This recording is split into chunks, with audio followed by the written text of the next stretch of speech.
লড়াই সবারই আছে, স্বপ্ন দেখা সবারই উচিত। আমার কারখানা চলছে, একটুখানি আলাদা আলাদা করেছি আউট অফ দ্য সিলেবাস, ভালো লাগে। দাদা সিরিজের নাম হচ্ছে পাঁচবালিশ। আমি দেখছি যে সমস্ত আলোচনাটা একটা অদ্ভুত দিকে বয়ে যাচ্ছে, যেটার সাথে হয়তো আমার মনে হয় যে সিরিজের নামকরণের খুব একটা ইয়ে নেই। এইটাই হচ্ছে একটা ট্রিকি বা ওয়াকি নাম দেওয়ার হয়তো অ্যাডভান্টেজ ডিসঅ্যাডভান্টেজ, যেই বাঁশবালিশ শুনে যে সবাই বাড়ির বেডরুমে ঢুকে গেছে।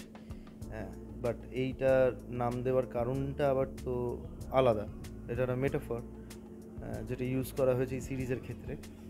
বাঁশবালিশ মানে আমরা যেটা বুঝি আর কি, কমফর্ট, বন্ধুত্ব, যেন তোমার লোনলিনেসের সঙ্গী, বা যাকে জড়িয়ে তুমি ঘুমাতে পারো, বা মানে যেটা তোমার শান্তি দেয়, এই বিষয়গুলো সেইগুলো অ্যাকচুয়ালি এই সিরিজে আছে।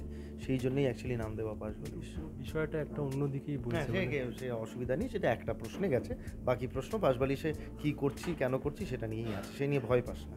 আচ্ছা দাদা, মানে তোমার যে চরিত্রটা তার মধ্যে একটা ডায়ালেক্টের একটা জায়গা রয়েছে। তো একটা তো তুমি চরিত্র করছো, তার মাঝে কি এই যে যখন ডায়ালেক্টের যে একটা ব্যাপার থাকে, সেখানে তো ডায়ালেক্টর নিয়েও মানে কি সচেতন থাকতে হয়? হ্যাঁ, তো সচেতন না থাকলে তো তুমি করতে পারবে না। তো তোমার সেটা তো একটা কাজ, সেটা তো তোমার হোমওয়ার্ক। এবং এই ধরনের চরিত্র করা অনেক বেশি টাফ, মানে যে একদিকে ডায়ালগ আবার আরেকদিকে যে মেন চরিত্র সেটাকেও একটা ব্যালেন্স রাখা। দেখো, পুরো লাইফটাই একটা ওয়ার্কশপ, মানে keep on doing things, keep on picking things from life. হ্যাঁ, তুমি নানান ধরনের জিনিস সব সময় দেখছো, তুলছো, সেটাই একজন অভিনেতার লাইফ হওয়া উচিত। তো সেক্ষেত্রে ওয়ার্কশপ সবসময় হতেই থাকে আর কি, যখন তুমি বাঁচছো তখন। তো সেক্ষেত্রে তো মানে আলাদা করে, হ্যাঁ অবভিয়াসলি একটুখানি তো যে ভাষায় কথা বলছি না বা যে টোনে আমি কথা বলি না, সেটা যখন আমাকে এক্সিকিউট করতে হচ্ছে বা ডেপিক্ট করতে হচ্ছে, তখন সেটা তো অবভিয়াসলি একটুখানি মনোযোগ দিয়ে, বেশি মনোযোগ দিয়ে করতে, কারণ এটি এমনি বাংলা হলে যেরকম আমি বলছি সেরকম তো ওইটা হলে হবে না, কারণ সেই ভাষায় তো আমি বাড়িতে কথা বলছি না। তো সেক্ষেত্রে সেটা তো নিডস লিটল মানে হোয়াট ইউ কল ইট, মানে একটুখানি তো ডেডিকেশন আরেকটু বেশি ওই দিকে লাগে, মনোযোগ আরও বেশি ওই দিকে দিতে হয়, তো সেটা দিতে হবে। দর্শকের কাছেও তো একটা কথোপকথনটাও তো একটা খুব ইম্পর্টেন্ট, যে হয়তো এমন তুমি ডাইরেক্টে কথা বললে যেটা হয়তো দর্শক বুঝতেই পারলো না, সেটাও তো মাথায় রাখতে হয় যে আমি এমন একটা টোন হয়তো ইউজ করছি, বাট সেটা যেন দর্শকের বোধগম্য হয়।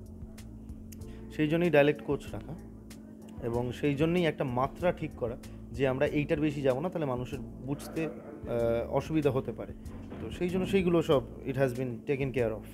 আর এই চরিত্রটার একটা দেখছিলাম যে একটা লড়াই রয়েছে তোমাকে বেসিক্যালি, যেটা নিয়ে একটা সমালোচনা করা হয় যে তোমার লুক খুব একটা সিরিজে চেঞ্জ হয় না, কিন্তু এই পার্টিকুলার সিরিজটাতে আমি দেখলাম যে লুকের একটা এক্সপেরিমেন্ট হয়েছে।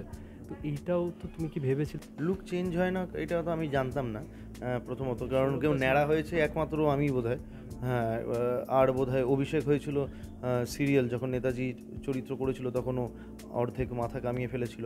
আর তাছাড়া আমার মাথায় আসছে না কি ন্যাড়া হয়েছে সেইভাবে একটা চরিত্রের জন্য। তো লুক চেঞ্জ বরাবরই আমি করেছি, মরাতে আমি বড় চুল করেছি, আমি অনেক চরিত্রে বড় চুল, হ্যান ত্যান এই ওই অনেক কিছুই হয়েছে। তো লুক চেঞ্জ তো অনেকে তো দাড়ি ছাড়া অবস্থায় একই লুকে পুরো ছবি, পুরো ক্যারিয়ার কাটিয়ে দিল আর কি। তো সেক্ষেত্রে তাদের অসুবিধা হচ্ছে না, আমার লুক নিয়েই পড়ে আছে, সেটা আমার মনে হয় না ঠিক। এবং এখানে লুকটা যেটা দরকার সেটাই করা হয় বেসিক্যালি।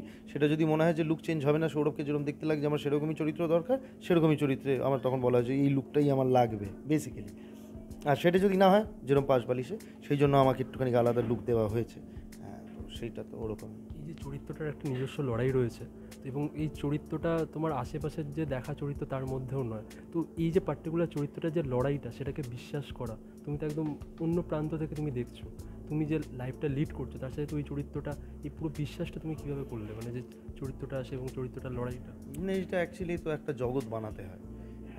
আমি যে সেটাই করি, যখন একটা চরিত্র শুনি তখন সেটার একটা জগৎ, যেটা গিভেন ফ্যাক্টরস, যে ফ্যাক্টসগুলো আমার দেওয়া থাকে সেইগুলো জানি, শুনি, এবং তারপরে তার একটা জগৎ বানাই। এবং সেই জগৎ বানিয়ে আগে আমি ভিজুয়ালাইজ করি চরিত্রকে দেখতে পাচ্ছি কিনা, আস্তে আস্তে দেখতে পাই। তারপরে যখন পুরোপুরিভাবে, তারপর অসুবিধা হলে ডিরেক্টরের সঙ্গে কথা বলি, বা ক্রিয়েটিভে যারা আছে তাদের সঙ্গে কথা বলি, করে যখন পুরোপুরিভাবে দেখতে পারি, মানে ওই ফ্লোরে যাওয়ার আগে পুরোপুরিভাবে দেখতে পারি এবং তারপরে ফ্লোরে চলে যাই। তো সেটা তো একটা প্রসেস আর কি, সেই জগৎটা দেখা। হ্যাঁ, যে সেই জগতে তো আমি বাস করছি না, তাহলে কীভাবে ডেপিক্ট করছি সেই জগৎটাকে, আমি দেখতে পারছি, বা সেই চরিত্রটাকে যে আমি বানাতে পারছি, সেইটার জন্য অনেকের হেল্প দরকার। সেখানেই director comes in, the creative people যারা আছে প্রজেক্টের সঙ্গে জড়িয়ে, তারা দে কাম ইন। তখন আমি 2-3টে সংলাপ পড়লাম, কিরম লাগছে শুনতে বা কিরম হলে ভালো হয়, এই লোকটি কিরমভাবে কথা বলে, সেখান থেকে তো ডেভেলপ করে একটা এই জিনিস। চরিত্রগুলোকে তোমার কেমন বিশ্লেষণ, মানে তাদের একটা নিজস্ব লড়াই রয়েছে যেটা হয়তো আমাদের লড়াইয়ের সাথে একদম সম্পূর্ণ আলাদা একটা লড়াই। তোমার মানে অভিনয় করে কি মনে হচ্ছে যে এই চরিত্রগুলোর বেসিক যে ফান্ডামেন্টাল যে লড়াইটা সেটা কীরকম? তোমার কি মনে হয়? লড়াই সবারই আছে, লড়াই আমার আছে, তোমার আছে, বাকি পুরো পৃথিবীতে চলতে গেলে তো লড়াই তো সবসময়ই থাকে। তো সেক্ষেত্রে কীভাবে তুমি চ্যানেলাইজ করছো, আমার লড়াই আমি কীভাবে চ্যানেলাইজ করি, এই চরিত্রটা কীভাবে চ্যানেলাইজ করছে তার লড়াইটা কীভাবে, সেই জায়গাটায় মানে তোমার লড়াইটা যেটা আছে সেটি তুমি চরিত্রে দিয়ে দিচ্ছ, কিন্তু চ্যানেলাইজ অন্যভাবে করছো। হ্যাঁ, তো সেইভাবে তোমায় অ্যাকচুয়ালি চ্যানেলাইজ করতে হয় আমার মনে হয়। সাক্ষাৎকারে বলেছো যে 2019-এ মন্টু পাইলট করেছো, তারপর আর তুমি এমন কিছু খুব একটা আহামরি কিছু করোনি। তো এই যে করোনি তুমি, এটা একদিক দিয়ে তুমি মানে তোমার মধ্যে কি একটা আত্মবিশ্লেষণও কাজ সবসময় চলে যে এতগুলো কাজ করছো বাট যে না এটা আমি মন্টু পাইলটের মতো হচ্ছে না, মানে মানে ওরম করে তো কোনো কিছুই ডিসাইড করা যায় না মন্টু পাইলটের যে মন্টু পাইলট হবে, সেটা তো আমি জেনে করিনি। হ্যাঁ, এই কাজটাও যে মন্টু পাইলট থেকে বড় হবে না সেটাও তো আমি এখন জানি না।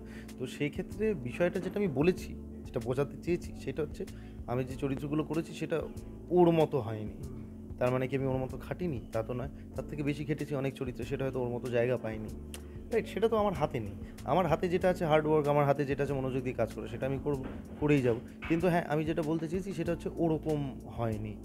সেই একটা বিষয় 2019-এর পর থেকে ওরম বড় কিছু হয়নি। তো স্বাভাবিক যে একটা টেস্ট পেয়ে গেছে, এরকম একটা বড় চরিত্র হয়ে গেছে, কাল্ট হয়ে গেছে, সেই চরিত্রের যে ফ্যান্ডম, সেই যে টেস্ট আমি পেয়ে গেছি, now I know the test. তো I am hungry for more, right? তো সেটাই হওয়ার কথা একজনের। যে টেস্ট পায়নি সে বুঝতে পারবে না এটা, যে টেস্ট পেয়েছে সে বুঝবে এই যে এই টেস্টটা আবার না পাওয়ার যে খিদেটা। ভেতরে ভেতরে তো তোমার মনে একটা আত্মবিশ্লেষণও কাজ করে যে আমি যে কাজটা করছি সেটা যে সেই খিদেটা আমাকে মেটাতে পারলো না, সেই কারণেই আমার মনে হয় যে এই কথাটা তুমি বলতে পারলে এত অকপটে যে আমি 2019-এ সেই কাজ করেছি, তারপর আর এমন কিছু আহামরি ওটা ব্যাপারটা যায়নি। হ্যাঁ, সেটা তো সবসময়ই থাকে যে আমি বলে যখন কোনো কাজ করি তখন আমি বুঝতে পারি হালকা হলেও যে এটার দূর কত দূর। হ্যাঁ, সেটা আমি হালকা হলেও সেটা একেবারেই আমার সঙ্গে আমার কথা, ব্যক্তিগত একেবারে। তো সেক্ষেত্রে সেইটা তো আমার বহু সময় মনে হয়েছে, এমন অনেক চরিত্রে মনে হয়েছে যে এটার থেকে বড় হতে পারে, কিন্তু সেটা হয়নি। সেটাও হয়েছে। তো সেটা তো হবেই আর কি, সেটা তো হতেই থাকবে। একজন performer is never content with what he is doing, what he has done. I feel একজন আর্টিস্ট কখনোই কন্টেন্ট হয় না, তার সবসময় বেশি চাই আর কি। তো এইটা তো আমার থাকবেই আর কি। আমার মানে এরপরেও আরও কিছু হলে আরও আমার বড় কিছু চাই, মানে আরও বড় কিছু চাই, মানে হচ্ছে আরও আমি আর পরেরটা কি নেক্সট কোয়ার্টার। বলেছে যে আমার এখনো ইনিংস শুরুই হয়নি এখনো, হ্যাঁ। মানে আমি লং টার্ম কিছু ভাবনা চিন্তা নিশ্চয়ই তোমার রয়েছে। না না না, সেরকম কিছুই নয়, বাট আই ফিল যে এখন আমার যে জায়গায় আমি দাঁড়িয়েছি মানে সবই আর কি সব প্র্যাকটিস ম্যাচের মতো, মানে অনেক কিছু হতে পারে, মানে স্বপ্ন দেখা সবারই উচিত, এবং সেটা এক্সিকিউট করা সবার চেষ্টা করা, এক্সিকিউট করা সেটাও সবার উচিত আর কি। স্বপ্ন দেখে বসে থাকলে তো হবে না, you have to do the hard work, নাহলে তো কোনো সাহায্যই হবে না, কোথা থেকেই পাবে না, আর কিছুই হবে না তোমার লাইফে। তো সেক্ষেত্রে সেইটা তো চলছেই আর কি। যেন আমি বলি আমার কারখানা চলছে ভালো চরিত্র বানানোর, এবার সেইটা বন্ধ হবে না এইটুকু আমি জানি। দাদা, বাদ বাকি অনেক জায়গায় আমরা থ্রিলার দেখি, তো এই থ্রিলারটা বাকি থ্রিলার থেকে কতটা আলাদা হচ্ছে এবং যে বাইরে যে কাজগুলো হচ্ছে সেগুলোর সাথে কি টেক্কা দিতে পারবে? মানে বাংলায় তো খুব নোটেবল ওয়েব সিরিজ, তো তুমিও যেটা আমি বলেছো যে খুব এমন কিছু আহামরি সিরিজ হয়েও যায়নি। তুমি একটা নাম করেছিলে হচ্ছে এই মন্টু পাইলট, তারপর হচ্ছে একেন বাবু, আমি আর একটা নাম বলছি মন্দার। ছোটো লোক হয়েছে, ছোটো লোক খুব ভালো লেগেছে। ছোটো হ্যাঁ, ছোটো লোক খুব ভালো। যাই হোক, তো আমি সেটাই যাচ্ছি না, মানে সেটা আমার কাছে যেটা হয়তো মোটামুটি লাগছে সেটা মানুষের কাছে বিশাল লাগছে, এবার আমার কাছে যেটা বিশাল লাগছে সেটা মানুষের কাছে লাগছে আর কি। পারসেপশনের ব্যাপার না এটা পুরোপুরি। তো সেক্ষেত্রে চেষ্টা চলছে, এবং কোনটা ক্লিক করবে কোনটা ক্লিক করবে না সেটা পুরোপুরি অডিয়েন্সের হাতেই আর কি আমার মনে হয়। মানে কেউ যখন কাজ করে তখন তো ভাবে না যে এটাকে আমি একটুকুনি মিডিওকার বানাবো, কিন্তু সেটা ভেবে কাজ করে না। সবাই তো ভাবে, সবাই ভাবে যে এটা আউট অফ দিস ওয়ার্ল্ড হোক আর কি, এবং প্রচণ্ড চেষ্টা করেই বানায়। সেই জায়গাটা তো থাকেই, সেটা হয় না সেটা পরের বিষয়। তো সেই ক্ষেত্রে সেই রেসপেক্টটা সবাইকেই দেওয়া উচিত, এবং সবাই চেষ্টা করছে অবভিয়াসলি।